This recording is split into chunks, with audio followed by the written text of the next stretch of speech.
Welcome back to Cyber Unfiltered, where Matt has the best view of all of us. But by far. Chris, you were on Lake Michigan showing off that time, so I That's- felt like that's- for the first time I didn't try recording from a dock on my lake That's fair, but I don't Mount live, Matthew. I don't live on a lake though. Well, you don't either, but you have a. I don't know if I'm going home, so I might live on a lake now. We'll see. Yeah, Although, when the- getting here is interesting for those that What- haven't seen my Facebook videos. It's pretty rural. Yeah, well, wait until the winter hits, and we'll see how long you stay there. No winter maintenance, and I don't have a heater big enough to even heat the There little you go. cabin. So no, also there's no water in this lake in winter, so my dream is crushed. But hi, I'm on a lake. That's right. They pulled the water out, don't they? Yeah, because this is mostly flood mitigation. So in summer, the boaters all want the water, but as fall comes along, all the whitewater rafters want their water released. So they kind of try to balance those two things.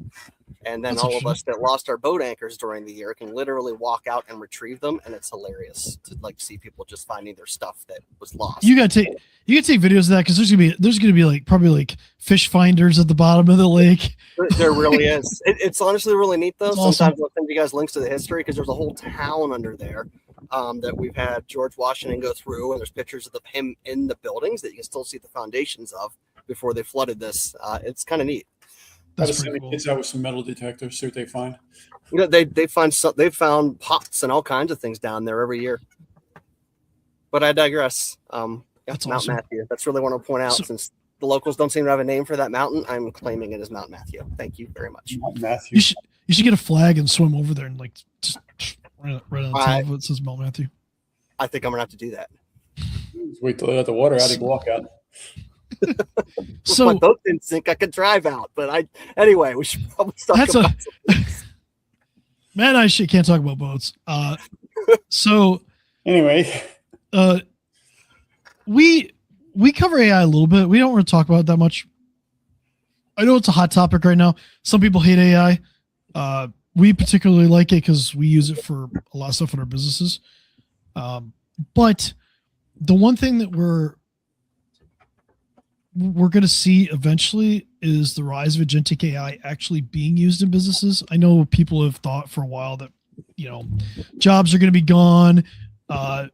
Ford's finding out hard that AI didn't do quality control as well as engineers did. So now they're firing them all back. Taco Bell, the AI experiment there that went bad at the drive-thru, but it's not that it's not coming. There needs to be more work done.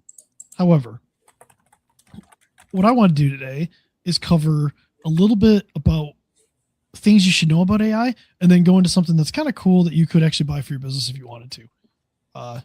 It's not cheap. Just saying that for a second. But so you guys use mostly frontier models, right? Like ChatGPT or Anthropic, Claude. Okay. Do you use Gemini? Yeah, a little bit, not much. For personal stuff. Okay. I use local models, but I don't think they're quite as big as what you're talking about, like Mac Mini stuff. True. Now I only use Chinese models online and I don't pay for them, so I just put all my data. Oh, okay, good. Okay, so I believe Chris is the example of what not to do now. That is a great soundbite. Exactly. Yeah, that will be a great soundbite, actually. That's not how I do it, but that just sounded fun.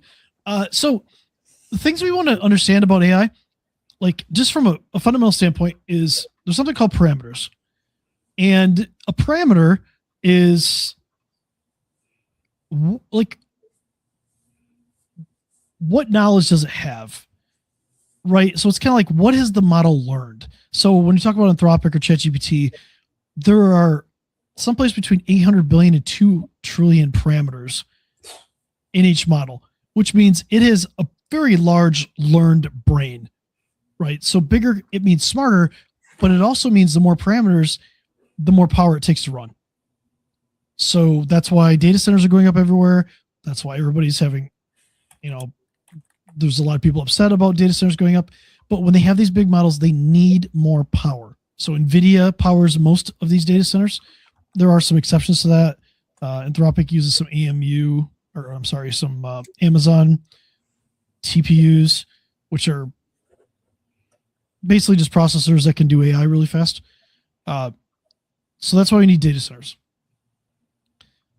There's two types of models really that we're going to talk about: dense versus MOE, or mixture of experts. A dense model is kind of like the equivalent of calling your entire company in for a decision that one person can answer. It's not very efficient. It's very expensive. It's very slow. When you have a mixture of experts, it's like having like all of your departments in your company, but you only call in the company or the department that needs to be there to answer the question. Like if it's legal, you would only call in the legal department. If it's a sales question, you'd only call in the sales team, right? So that means the model can run a lot quicker. So even if there's a lot of parameters, let's say a trillion parameters, maybe there's only 100 billion that are active for that model in a mixture of experts. So it runs a lot faster. Makes sense. Does it make sense? Cool. Makes sense. Awesome. Quantization is you're trying to only keep the useful information and you're trying to make things smaller. So you're trying to take like, so it uses less memory, because we know right now memory is expensive. Everything's getting expensive. Laptops, desktops, memory is expensive. We can thank data centers for that. We can thank AI for that too. But quantization is trying to make things smaller. The problem with that is the more you quantize something, the more you compact it, it can run on less memory, but it loses something. You actually lose quality or detail with that. So the reason I want to cover this today is because there's a device coming out that is kind of like a data center that can run underneath your desk and actually run some pretty big local AI models without spending the money every month for ChatGPT or Anthropic or Gemini, or if you're really crazy, DeepSeek. Data center in a box? Kind of a data center in the box, because as we move forward, we know that AI is going to get better. It gets better all the time. A lot of people are running agents. Are the agents really are accomplishing much? They're fun for YouTube videos and stuff like that, but are people actually making money on it? It's a good question. Some businesses I know are running their own local AI models, and they're doing very specific things in the business, and it's turned out to work really well. But I want to talk about the NVIDIA DGX station. Magic box. Yeah, this thing's wild. So we're talking 748 gigs of total RAM. Now, a normal laptop has 16 gigs. Very expensive RAM too.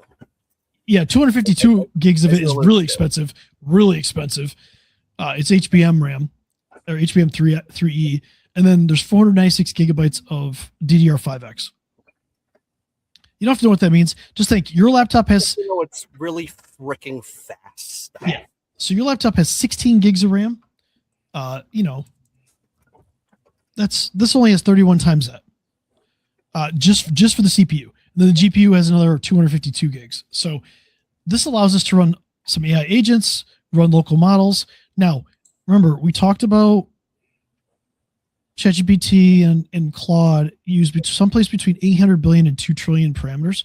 They don't really tell us that. That's just an estimation. Those numbers are not public.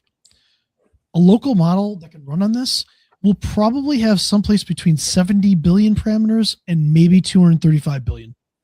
So significantly smaller. But it might be all you need. So let's say you want to do something with document summary, or you want to run an agent that can actually chat with people inside your company and offer support.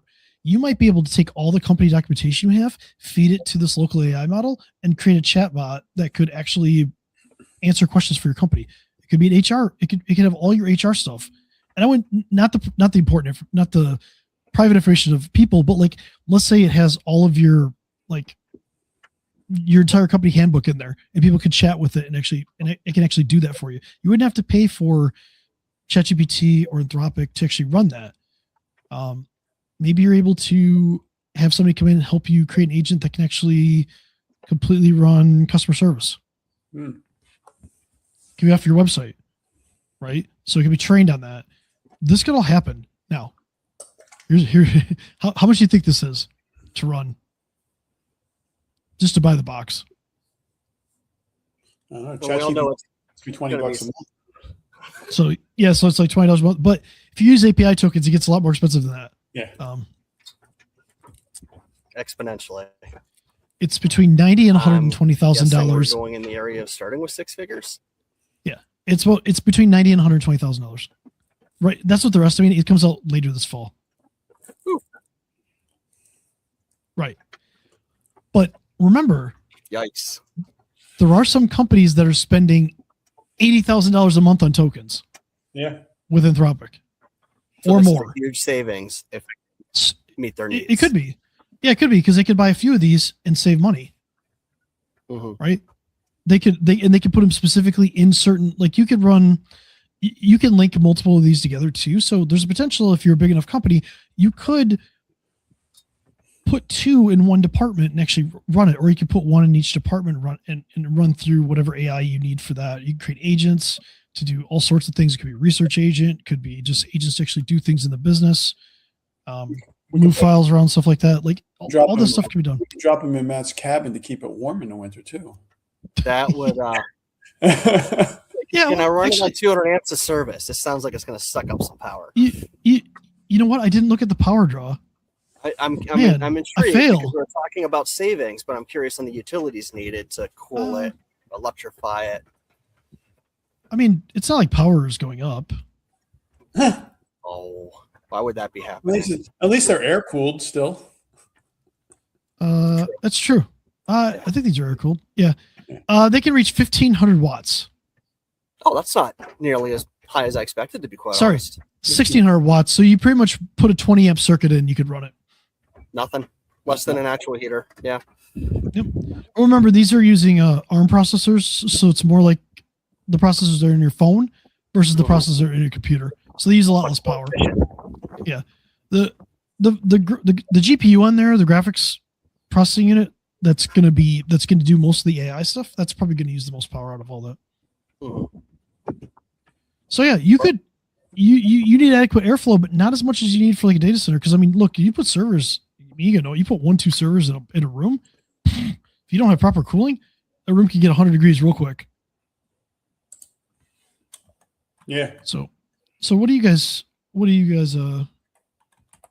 think about that?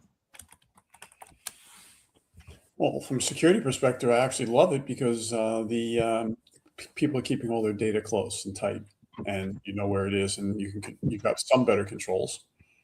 But like Matt said, ultimately all this stuff's going to suck more power and resources. Yeah. So yeah, we got power consumption and we also have air conditioning consumption. So, it's going to save some money, but it's still another device that's out there. Yeah, I'm concerned about a couple things. One, how do you back it up? Because if you're feeding all these documents in there to train it, that's okay. We didn't miss you. I'm just kidding. How do we back it up? Elon wanted to cancel me. Apparently, it's perfect right now. Well, what we're saying is, Matt, what do you think about this? And like, what is something that you think might be a limitation, a pro and a con to running something like this? Well, I think a limitation is what we saw when we first went from on-site servers to the cloud in general, where it's great and simpler. But if we're looking at moving something like that back, we've got to factor in the maintenance, the updates, things like that. And I have no idea what that would look like on something like this. But I do love the data control. And I love the financial control too, that you don't have a vendor that says, Whoops, the satellite flew by again. Maybe one day he'll fix the satellite. Chris, the other piece I look at is from a redundancy perspective. Yeah. These are $100,000 computers. You can't have just one. Nope. If you're using this to really judge and run your business, and depending on it day to day, it's got to be more than one. It's probably got to be more than one location. And then how do we share that much data between those locations? We're back to dark fiber. Yeah. Well, I mean, you could still run two in one location. Again, or maybe like you said, maybe you run one in one location, one in the other location, and they just, it's not like they can, it's really about backup, right? Mm-hmm. That's one of the things that would worry me is like, once you get all this stuff trained, how do you back it up? Because you're right, you probably need to buy at least two. Well, I guess Now- it depends on how mission critical it is in your operation as well. You know, if But- it breaks, then you live without it, and how long, etc. Right, but you're also putting in, if you're building agents out there actually doing stuff in your company. Then it's Now, pretty critical. So the global partners for this right now are Asus, MSI, Gigabyte.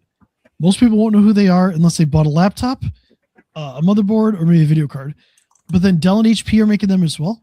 So the cool thing about that is you probably get some support from them and warranty. You can have an on-site warranty. So if something fails in it, they'd actually come on site and fix it. So that's something to take into consideration too. And look, we're not telling you to go out and buy this. That's not what we're saying. We're saying this is something that's coming that's going to open up the ability for companies that can afford it to be able to run local AI, honestly, at a pretty cheap cost. And honestly, competition and new forms of technology are good. It's always going to be a positive for those of us that use it in the end. But what do you guys? So when somebody's looking to implement AI inside their business, right? We're not going to recommend you go out and spend $100,000 to buy this, right? Start small, right? Use a frontier model. Sure. Figure out what you want to, what you can actually move to AI before you go and spend a bunch of money on local AI stuff, because it gets really expensive real quick. I think that's where a lot of businesses are going to go. Is you're going to build this out using some of the public, some of the SaaS models, build it out, and then when you get to the point where it's going to cost us $80,000 a month in tokens, we need to look at optimizing that and bringing it in house. Or you're bringing it in house because of the security references before that. Once you come up with the platform and the base the processes. And we have to understand too that open source models aren't as good as frontier models. They're just not, and quite frankly, they might never be. They'll get better. They're good for really specific, well-tuned tests. But if you need like really hard reasoning, if you need a true, you're still gonna have to fall back to a frontier model. So it might be good enough for a workflow, but maybe it can't replace an entire department. Right? I actually think hybrid's the future. I think we're gonna use a lot of local AI models for specific tasks, but when we really need reasoning or stuff like that, it can actually route it out and use like Anthropic or use ChatGPT or use Gemini to get a better answer and enrich what we're doing. But let's talk about something very specific. What about compliance? What about compliance? This helps compliance, right? Because it can be internal to you. Yep. What I just mentioned might not help compliance, but it depends on what you're connecting to and stuff like that and where the data lives. But it's something that I think a lot of places are going to consider. Have you guys played with some of the open source agents out there? I have not. I've dabbled, not to any positive end. Boy, they can be a time suck. Yep. It's a rabbit hole. It's neat though. I got mine to hack my NAS, but I probably shouldn't admit that. So we'll move on from there. By the way, that cost me a little bit too much money because I wasn't using open source models. So, but I think the thing here is like, this is kind of cool. This is kind of exciting. From this, I guess we can kind of nerd out for a second. Having that much power in a box that sits under a desk that only uses 1,600 watts of power is kind of crazy. Yeah. And I'm kind of excited for the future. I know people are scared of AI. You don't have to be scared of it. It's hard. I know it's hard to understand. I know it's hard to get through that stuff. The companies and the people that use AI are going to get further along and further ahead than the companies and people that don't. Sure. It doesn't mean you're behind because it's changing so rapidly. We're finding limitations on a lot of these models and things like that, maybe it doesn't solve everything. But things are getting better. And as exciting as this is, the strategy is what matters the most. What data do you have? What are you trying to do with it? Is it local better? Is the frontier model better, or is a hybrid better? Those are the types of those are the types of questions you really need to kind of ask yourself and figure out what works best for you. I will say this: I'm not spending $100,000 on a box tomorrow, so just saying that. You can hack your NAS faster, though. Probably. You hack your NAS faster. Anyway, we're at 20 minutes now. What they're gonna hack, I don't know. Yeah, not cheaper though. So if you guys have any questions, drop them comment down below.